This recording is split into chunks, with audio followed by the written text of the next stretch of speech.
ঘোড়াটি একটা গাছের কাছে দাঁড়িয়ে একটা মৌমাছির বাসা দেখছিল। হঠাৎ অনেকগুলো মৌমাছি একসাথে ঘোড়াটির উপর আক্রমণ করে এবং তাকে হুল ফুটাতে থাকে। ব্যথায় কাতর ঘোড়াটি দৌড় শুরু করে। এর গায়ে অসংখ্য মৌমাছির কোলাহল দেখা যাচ্ছিল, যেন তার গায়ে এক মৌমাছির বাসা গড়ে উঠেছে এবং সে ব্যথায় চিৎকার করছে।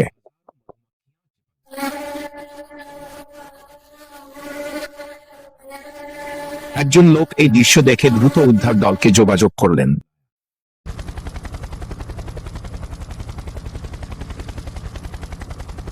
উদ্ধার দলটি দ্রুত এসে ঘোড়ার উপর থেকে মৌমাছি সরাতে ওষুধ স্প্রে করলো।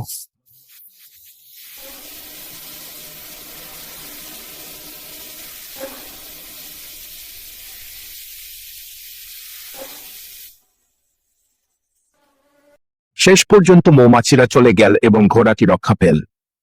তবে আপনি কি এই সাহসী উদ্ধার দলকে সাবস্ক্রাইব করেছেন?